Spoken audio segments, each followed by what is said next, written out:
नमस्कार। राजस्थान के विभिन्न जिलों में कुकुरमुत्तों की तरह खुल चुकी अवैध निजी डायग्नोस्टिक सेंटर और पैथोलॉजी लैब की जांच रिपोर्ट या टेस्ट रिजल्ट पर सवाल खड़े हो गए हैं। जगह जगह से शिकायतें संबंधित सीएमएचओ और चिकित्सा और स्वास्थ्य विभाग तक पहुंच रही हैं। राजसमंद जिला मुख्यालय पर राजनगर थाना क्षेत्र में स्थित रेडॉन लैब की बड़ी धांधली सामने आई है, जहां रुपये बटोरने के लिए लैब में काम कर रहे लोग एक गर्भवती को करीब 8 महीने तक गलत सोनोग्राफी रिपोर्ट देते रहे। सोनोग्राफी में उसकी डिलीवरी में कॉम्प्लिकेशन और बच्ची की हालत नाजुक बताई गई। मामला सामने आने पर स्थानीय लोगों ने जमकर हंगामा किया। राजनगर थाना क्षेत्र के रहने वाले जय सिंह ने जानकारी दी कि उसकी पत्नी कोमल कंवर पिछले 8 महीने से गर्भवती हैं। चिकित्सकों के परामर्श पर लगातार रेडॉन लैब पर सोनोग्राफी करवाती रहीं। सोनोग्राफी में उसकी डिलीवरी में कॉम्प्लिकेशन और बच्चे की हालत नाजुक बताई गई। वापस से सोनोग्राफी के दौरान लैब संचालक ने जब रिपोर्ट नहीं दी तो उन्होंने उदयपुर की दूसरी लैब पर टेस्ट करवाया। पूरे मामले का तब खुलासा हुआ। सूचना मिलने पर पुलिस पहुंची, चिकित्सा विभाग से ब्लॉक सीएमओ पहुंचे। लोगों का आक्रोश देखने को मिला और लैब पर फिलहाल ताला जड़ दिया गया। साथ ही 5 सदस्यीय जांच कमेटी भी बैठा दी गई है। गर्भवती महिला के पति ने रेडॉन लैब संचालक के खिलाफ राजनगर थाने पर लिखित रिपोर्ट दर्ज करा दी है। निजी लैबों की धांधली की सूचनाएं और शिकायतें सामने आने के बाद चिकित्सा विभाग ने भी एक्शन दिखाना फिलहाल तो शुरू कर दिया है। राजसमंद में चिकित्सा और स्वास्थ्य विभाग ने 6 मेडिकल टेस्ट लैब पर ताला लगाकर सील कर दिए।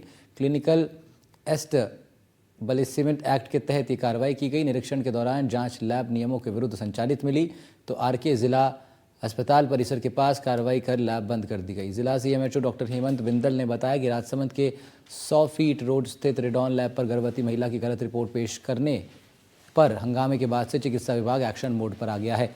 सीएमएचओ खुद अपनी टीम के साथ शहर के प्रमुख जांच लैबों पर पहुंचकर आकस्मिक निरीक्षण कर रहे हैं।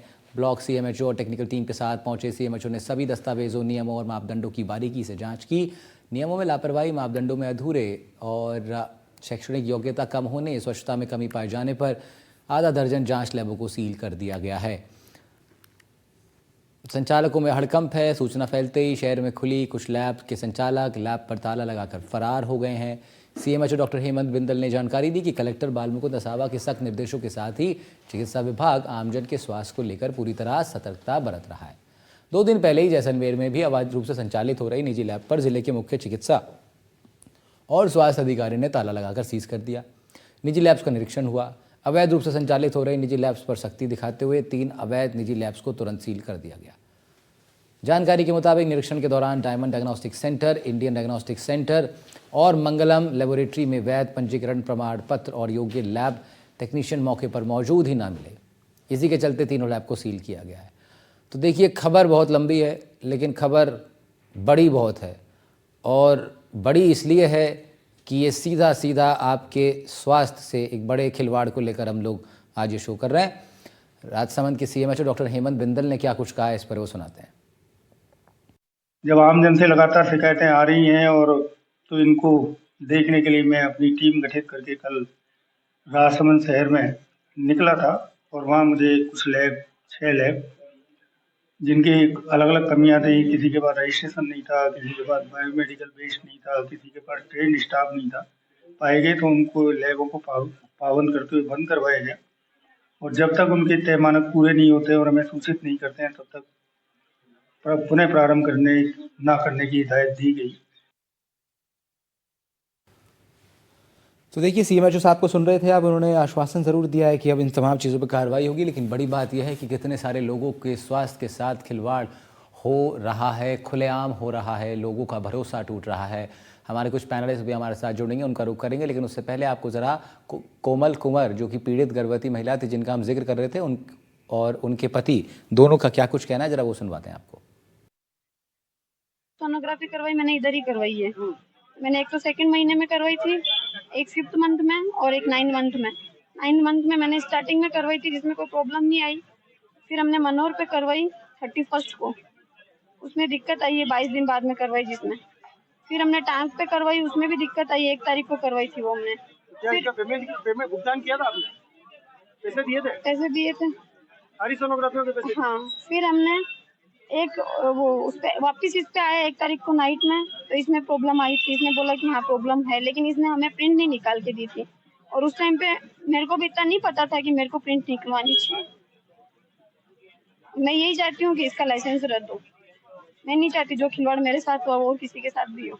मेरी वाइफ को शुरू से लेके यहाँ तक उसका डिलीवरी पीरियड चल रहा है, तो फर्स्ट महीने से लेके और 90 महीने तक मैंने हर एक सोनोग्राफी यहीं से करवाई है। और ट्रीटमेंट जो चल रहा है मेरा प्रदीप जी सोनी से चल रहा था।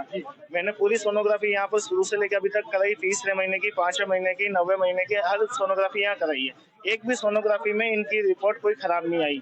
जब मैंने दूसरी जगह पर एक जगह सोनोग्राफी करवाई, डॉक्टर साहब उस समय उपस्थित नहीं थे, तो मैंने दूसरी जगह डॉक्टर को दिखाया, उन्होंने खुद ने सोनोग्राफी करी। उन्होंने जो सोनोग्राफी करी उस सोनोग्राफी में बताया कि बच्चे की कंडीशन एबनॉर्मल है और इस तरह की कंडीशन के बच्चे सर्वाइव नहीं कर सकते हैं। और ये कंडीशन 5वें महीने में नहीं तो तीसरे महीने में नहीं तो 5वें महीने में पता चल ही जाती है। इन लोगों को 90 महीने तक ये कंडीशन नहीं पता चली है। उसके बाद में मैंने डॉक्टर को मेरी रिपोर्ट दी, डॉक्टर साहब ने एक जगह और सोनोग्राफी करने को बोला, मैंने वहाँ भी सोनोग्राफी कराई, उसमें भी बच्चे की कंडीशन एबनॉर्मल आई है। ट्राइमेस्टर और थर्ड ट्राइमेस्टर उसके अंदर सोनोग्राफी का प्रावधान है, जो एक सोनोग्राफी सरकार के द्वारा फ्री कराई जाती है। निजी लैब में थोड़ी ना। नहीं, वो लैब उसके लिए निजी लैब को भी अधिकृत किया हुआ है, तो उनमें भी सोनोग्राफी होती है।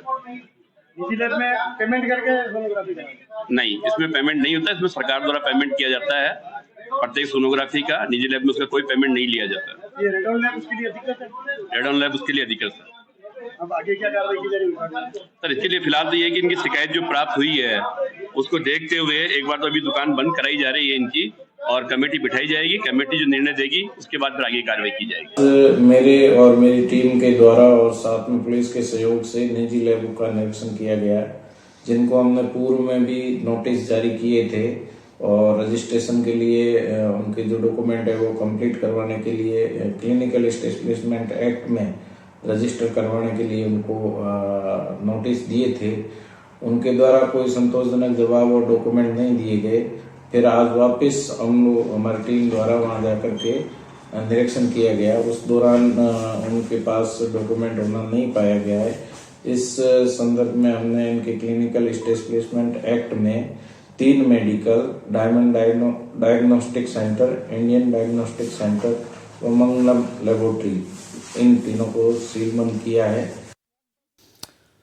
तो इस तरह के केसों से संबंधित तमाम अलग लोगों की आपने बाइट सुनी। कुछ इन्फॉर्मेटिव ग्राफिक्स आपको दिखाते हैं जिससे आप समझ पाएंगे कि ये पूरा विषय आपके सामने थोड़ा और क्लियर ज़रा हो जाएगा। आप देखिए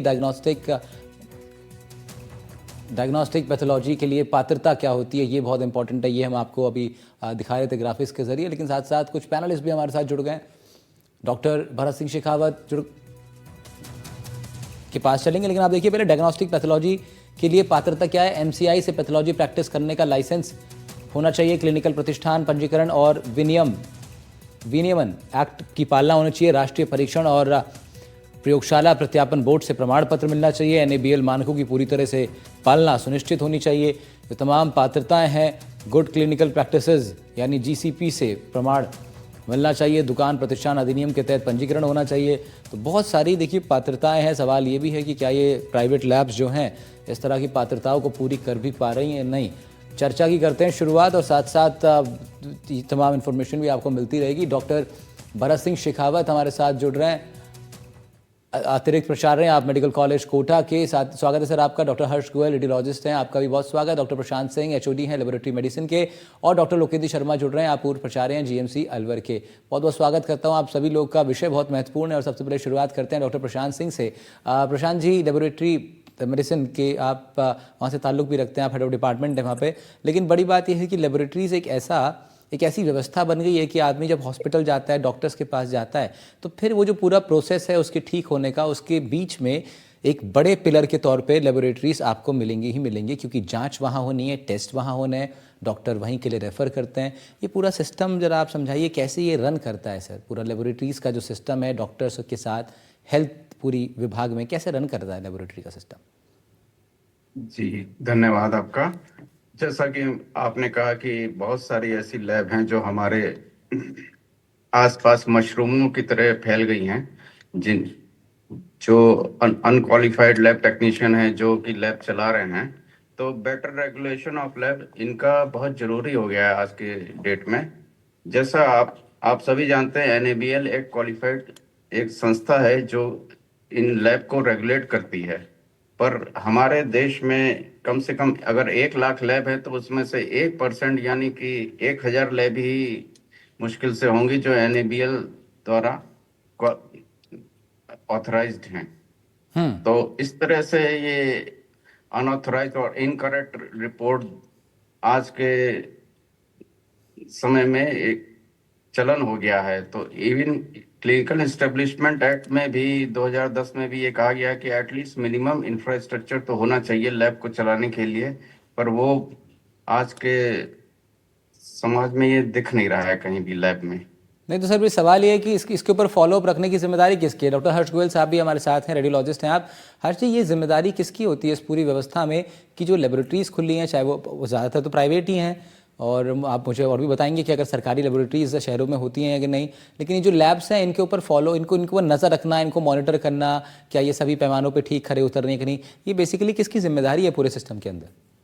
एक्चुअली रेडियोलॉजी के लिए तो सरकार ने एक एक्ट बनाया हुआ है जिसको हम कहते हैं PCPNDT act, preconception prenatal diagnostic technique. ये 1994 को ये स्टार्ट हुआ था, 1994 में। उसके तहत अगर मान लीजिए किसी भी डॉक्टर को लैब खोलना है तो पहले उन्हें उस जगह का पूरा मैप सब कुछ CMO ऑफिस में जमा करना पड़ता है, चीफ मेडिकल ऑफिसर के यहाँ। उसके बाद जब मतलब डॉक्टर के पास व्यवस्था हो जाती है पूरी, तो वहां से 2 डॉक्टर आते हैं इंस्पेक्शन करने के लिए, जो उस जगह को देखते हैं कि उस जगह में एरिया सही है कि नहीं, टॉयलेट है कि नहीं, पीने का पानी सही है कि नहीं। और जिस भी डॉक्टर को अल्ट्रासाउंड करना है उस डॉक्टर के डिग्री की जांच वो पूरी तरीके से करती है कि वो MBBS होना चाहिए, या तो वो MD रेडियोलॉजी या DNB कोई भी पोस्ट ग्रेजुएशन रेडियोलॉजी की डिग्री होनी चाहिए, या तो कोई गायनेकोलॉजिस्ट होना चाहिए जिसको एक्सपीरियंस हो अल्ट्रासाउंड में, या फिर किसी स्टेट्स में साल भर के ट्रेनिंग के बाद भी सरकार अलाउ कर देती है कि आप अल्ट्रासाउंड प्रैक्टिस कर सकते हैं। तो ये लेकिन इन सबके ऊपर सर कोई तो चेक ऐसा रखता होगा कि क्या मैं ये भी समझना चाह रहा हूँ भरत सिंह शेखावत साहब कि क्या एक सिस्टम इस तरीके से बना हुआ है कि हर 6 महीने के अंदर एक निरीक्षण होगा, या फिर साल भर के अंदर निरीक्षण होगा, या फिर बस शुरुआत में एक बार रजिस्टर करा लेना है कैसे भी करके बस कागज पे मोहर लगवा लेनी है, उसके बाद आप स्वतंत्र हैं, कैसे अपनी दुकान की तरह समझ के उसको चलाइए, ऐसा रहता है क्या भरत सिंह साहब?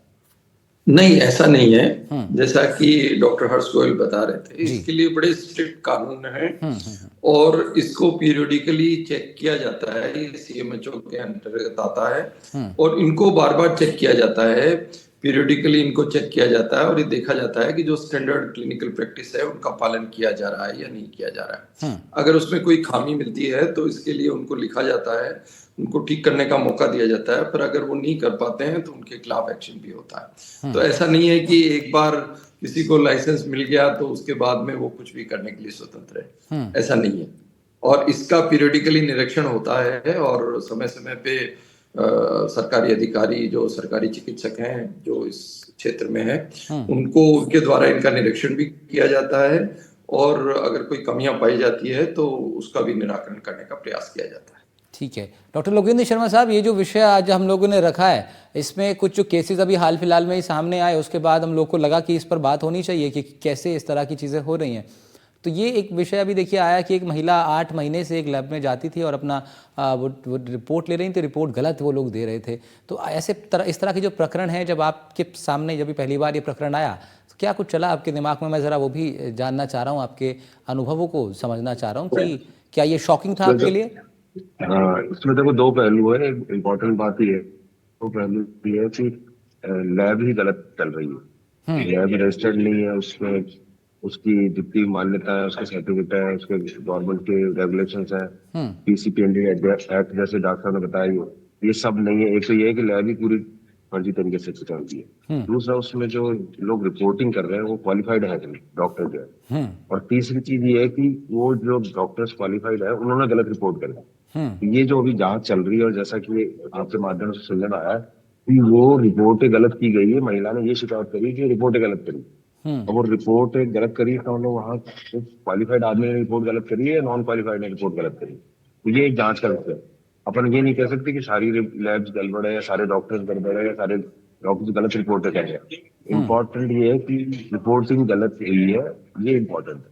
इसको जांच का विषय, जैसा कि बहुत ही लर्नड आपका पैनल है, बहुत अच्छा आप एक जागरूकता का कार्यक्रम कर रहे हैं। और लोगों को जानकारी होनी चाहिए कि इस तरह की जो लैब्स जितनी भी चल रही है उन लैब्स में क्वालिफाइड डॉक्टर्स हो, लैब्स हो रजिस्टर्ड हो, गवर्नमेंट के सारे नियमों को फॉलो करें और रिपोर्टिंग गलत सही हो उसके लिए NABL और ये जितनी भी BCP और जितनी भी गाइडलाइंस आ रही है वो सब जरूरी है।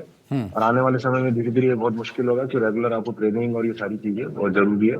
रेगुलर ट्रेनिंग आप अटेंड करेंगे, ट्रेंड होंगे लोग, तो इस तरह की दिक्कत नहीं होगी। ठीक बात है, बिल्कुल ठीक बात है। प्रशांत सिंह साहब, एक बात ये भी है कि लोग ये भी समझना चाहते हैं कि जब वो लेबोरेटरीज में जाते हैं तो कितना क्योंकि अभी जैसे शुरुआत में बात ही ये हुई कि भाई इतनी सारी लेबोरेटरीज हो चुकी हैं, तो कैसे मतलब व्यक्ति क्या सिर्फ भरोसे पर ही तो पूरा मेडिकल सिस्टम चलता है? आदमी डॉक्टर पे भरोसा करता है या दवाइयाँ देने वाले पे भरोसा करता है, दवाई लिखने वाले पे भरोसा करता है। ऐसी एक भरोसा है कि वो लैब में जाएगा और एक टेस्ट कराएगा और टेस्ट की रिपोर्ट उसको ठीक ठाक बिल्कुल सही वाली मिलेगी और फिर डॉक्टर काम करेगा। तो मैं आपसे ये समझना चाह रहा हूँ कि कितना ट्रस्टेबल्स हैं जो इतनी सारी लेबोरेटरीज खुली हैं, इनकी जो रिपोर्ट है इनकी वो कितनी ट्रस्टेबल रहती हैं सर? एक मानक अथॉरिटी होती है, जैसे हमारे यहाँ NABL है, मैं जिस अस्पताल में काम करता हूँ उसमें एक NABL मान्यता प्राप्त लेबोरेटरी होती है, जिसमें जैसे ही सैंपल देने जब भी पेशेंट आता है तो उसको सारी चीजें बाहर ही मिल जाती हैं कि ये आपका कॉस्ट है टेस्ट का, ये इतने दिन में आपको रिपोर्ट मिलेगी या इतने घंटे में मिलेगी, कोई अर्जेंट टेस्ट है तो आपको 1 घंटे के भीतर ही मिल जाएगा। तो ये सब चीजें पेशेंट को पहले ही बता दी जाती हैं और तो उससे पेशेंट को ये जानकारी हो जाती है, मैं जिस लैब में आया हूँ ये एक मान्यता प्राप्त लैब है, तो मुझे सही रिपोर्ट मिल जाएगी। ये तो डॉक्टर हर्ष गोयल साहब, क्या आपको लगता है कि ऐसा कुछ रहना ही चाहिए कि भाई जब आदमी जिस लैब में जाए, हर लैब के बाहर मतलब घुसते के साथ ही उनका जो रिसेप्शन है वहाँ पर एक ये जो सर्टिफिकेट है, प्रमाण पत्र जो है वो लगना मैंडेटरी होना चाहिए? बिल्कुल, सरकार ने ये मैंडेटरी बना कर रखा है जी, लेकिन हो रहा है क्या ऐसा? जो सर्टिफिकेट होता है वो आपको डिस्प्ले पे अल्ट्रासाउंड रूम के अंदर भी लगाना है और अपने रिसेप्शन पे भी लगाना है, और साथ में जो डॉक्टर प्रैक्टिस कर रहा है आपके यहाँ उनका फोटो के साथ आपको उनकी डिग्री का भी फोटो रिसेप्शन पे और अल्ट्रासाउंड रूम दोनों के अंदर लगाना है। तो ये इससे एटलीस्ट लोगों को ये रहेगा कि कम से कम वो बिना बात करे देख पाएंगे कि हाँ ये ठीक है, रजिस्टर्ड है कि नहीं, ये एक बड़ी चीज़ है। लेकिन बट लोगों को इसमें जागरूक होना होगा कि एटलीस्ट वो जो अल्ट्रासाउंड कर रहा है उस डॉक्टर का नाम जाने और वो उनको ये पता रहना चाहिए कि सरकार का ये नियम है कि उनका सर्टिफिकेट दीवार पे टंगी होनी चाहिए। तो ऐसा ना हो कि उनके बदले कोई और अल्ट्रासाउंड कर रहा हो, ये लोगों को जागरूक होने की जरूरत है इसके लिए। डॉक्टर भरत सिंह साहब, क्या आपका सजेशन रहेगा मेडिकल विभाग के लिए भी कि 0 एरर प्रोसेस अगर बनाना है तो उसके लिए क्या आपको लगता है कि क्या चीज़ें अभी लूप्स आपको दिखाई दे रहे हैं जो कि भरे जा सकते हैं? देखिए, इसमें जो सबसे ज्यादा जरूरी है वो ये चीजें हैं कि इन पे नियंत्रण होना चाहिए। आजकल हम देखते हैं कि हर जगह कोई भी लेबोरेटरी खोल लेता है और एक बार वो स्टार्ट करने के बाद अनक्वालिफाइड लोग जो हैं वहाँ काम करते हैं। स्टैंडर्ड जो प्रैक्टिस है, जिस तरह के मानक का इस्तेमाल होना चाहिए वैसा कुछ होता नहीं है, और ये किसी भी स्तर पे लापरवाही कहिए या वो पूरा निरीक्षण नहीं कर पाते हैं। तो हर कोई लेबोरेटरी चला रहा है जबकि वो आदमी क्वालिफाइड है कि नहीं, उसके टेक्नीशियन जो है वो क्वालिफाइड है कि नहीं, वो जो रिएजेंट काम में लेते हैं, जो एक स्टैंडर्ड प्रैक्टिस होनी चाहिए कि इन्फेक्शन को कंट्रोल करने की, वेस्ट को डिस्पोजेबल वेस्ट की, और सारी जो एक है उसकी सबकी गाइडलाइन बनी हुई है और उसका पूर्णतया पालन किया जाए तभी होता है। क्योंकि आजकल जितनी भी बीमारियों का इलाज है वो डायग्नोस्टिक सिस्टम पे ही डिपेंडेंट होता है। क्लिनिकल जजमेंट क्लिनिशियन का होता है, लेकिन लेबोरेटरी की जांचों के आधार पे ही उसका आगे जो इलाज होता है वो होता है। और अगर रिपोर्ट में ही कोई खराबी आने लगी तो फिर तो इलाज ही से नहीं हो पाएगा। इसलिए ये बहुत जरूरी है कि अनधिकृत लैब लोग चला नहीं पाए, और अगर चला रहा है कोई तो उस पर खिलाफ सख्त कार्रवाई होनी चाहिए, और जो क्वालिफाइड लोग हैं जो इस संबंध को समझते हैं उन्हीं लोगों को लेबोरेटरी चलाने की अनुमति होनी चाहिए। डॉक्टर लोकेंद्र शर्मा साहब, आपके अनुभव से जी बात पूरी कीजिए सर। हाँ, उनके स्तर पे इसका पीरियडिक निरीक्षण होना चाहिए, क्योंकि ऐसा नहीं है कि ये चीजें उनके ध्यान में नहीं आती है। समय समय पे अगर रेगुलर निरीक्षण होंगे तो जो अनधिकृत लोग हैं, जैसे अभी आपने बताया कि ये खबर फैलते ही बहुत सारे लोग लेबोरेटरी पे ताला लगा के निकल गए। ये वो लोग हैं जिनके पास वो जानते हैं कि हम ये करने के लिए अधिकृत नहीं है, इसलिए वो चले जाते हैं। और कई जगह ऐसा होता है कि अनक्वालिफाइड लोग बैठे हैं और वो सस्ता इलाज या सस्ती जांच के नाम पे लोगों को ठगते हैं। तो हमको ये देखना चाहिए कि जांच जहाँ हो वो स्टैंडर्ड की लेबोरेटरी हो, उसमें सारे मानकों का इस्तेमाल होता हो और सब चीजें डिस्प्ले होनी चाहिए। एक एक चीज पे कानून है आजकल कि ये इतनी साइज का होना चाहिए, भ्रूण परीक्षण नहीं किया जाता है, ये कहाँ डिस्प्ले होना चाहिए, कौन डॉक्टर है, उसका रजिस्ट्रेशन नंबर क्या है और वो क्या उसकी क्वालिफिकेशन है, ये सब चीजें एक एक चीज डिस्क्राइब्ड है जो लेबोरेटरीज में होनी चाहिए। बिल्कुल। और फिर इसको शेखावत साहब अब इस रूप में भी देखा ही जा सकता है कि तमाम जैसे जो अभी आपने कहा भी कि लोग जो भाग गए वहाँ से, जो हमने जिक्र किया शुरुआत में, तो बेसिकली तो पैसे कमाने का एक तरीके से इसको कहें तो एक ये साधन मिल गया है कुछ लोगों को कि अगर जांच ना हो और जांच से हम बच पाएँ शेखावत साहब, तो फिर ये पैसे कमाने का अच्छा एक माध्यम है। हाँ बिल्कुल सही कह रहे हैं आप।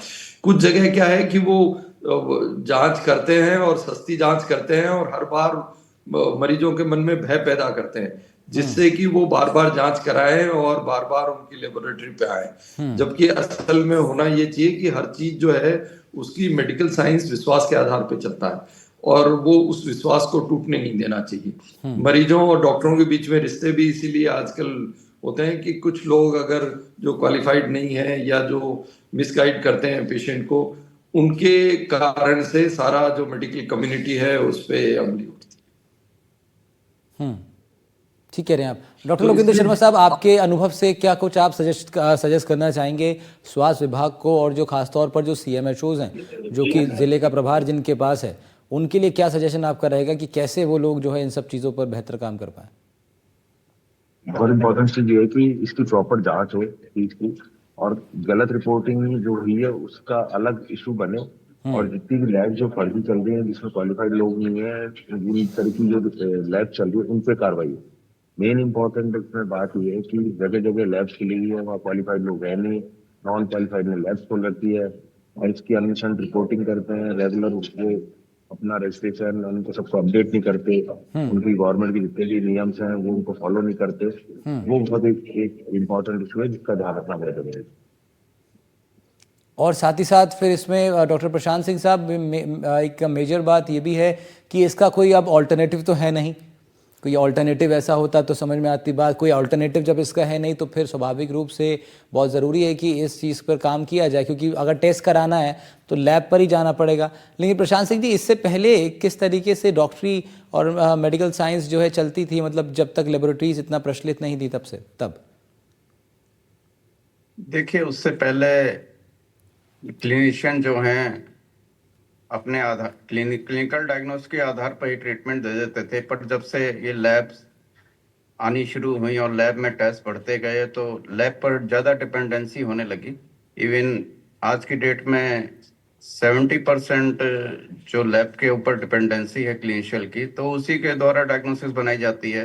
इवन अल्ट्रासाउंड या रेडियोलॉजी के द्वारा ही डायग्नोसिस बनाई जाती है, तो उसी के आधार पर ट्रीटमेंट किया जाता है। तो लैब का बहुत जरूरी रोल हो गया है आज की डेट में कि सही जांच दी जाए ताकि बेहतर उपचार सके मरीजों का।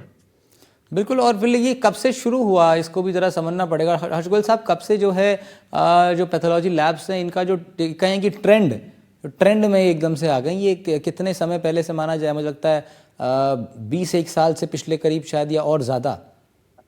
लगभग 20-1 साल से ही ऐसा हुआ है। और मुझे लगता है ये जब से ये कोविड का हमारा ये आया था तब से ये और ज्यादा, तब से बूस्ट मिला इसको, एक तो बहुत ज्यादा बूस्ट मिला है कोविड के समय से, क्योंकि उस वक्त हर जगह लॉकडाउन था, कोई चेकिंग नहीं हो रही थी कहीं, और किसको क्या रिपोर्ट मिल रहा है नहीं मिल रहा है किसी को कुछ नहीं पता था। तो ऐसी महामारी या कुछ भी, ये मौका होता है हर लैब्स के लिए कि वो फर्जी अपना किसी को भी बैठा के वो लैब रन करते रहते हैं। ठीक कह रहे हैं आप, ठीक कह रहे हैं, बिल्कुल। तो ये विषय बहुत इंपॉर्टेंट है जिस पर हम लोग आज बात कर रहे हैं, और ये चर्चा हमेशा इस तरह जारी रहेगी, क्योंकि ये विषय ऐसा है कि सीधे तौर पर लोगों के स्वास्थ्य से जुड़ा हुआ है। हमारे सामने भी कुछ तरह की खबरें आई तो हम लोगों ने तय किया कि इस पर कुछ खास पैनलिस्ट के साथ बैठ करके बातचीत की जाए, ज़रा चर्चा की जाए। डॉक्टर भरत सिंह शेखावत साहब, आप हमारे साथ जुड़े, बहुत आप हमेशा जुड़ते हैं, बहुत आपका अनुभव हमको देखने को जानने को मिलता है, बहुत शुक्रिया आपका। साथ ही साथ हर्ष गोयल साहब, आपका भी बहुत शुक्रिया। डॉक्टर प्रशांत सिंह, आपका बहुत बहुत शुक्रिया। लोकेंद्र शर्मा, आपका भी बहुत शुक्रिया सर, अपने तमाम बहुत बेहद ही इंपॉर्टेंट आपके पॉइंट्स रहे इस डिस्कशन में लोकेंद्र जी। तो देखिए, जांच में धांधली एक बड़ा मुद्दा है और इस पर सतर्क रहने की ज़रूरत है, जागरूक रहने की ज़रूरत है। लगातार इससे जुड़ी तमाम खबरों पर भी हम बने ही रहेंगे। फिलहाल इतना ही। अन्य सभी खबरों के लिए आप देखते रहिए NDTV राजस्थान। नमस्कार।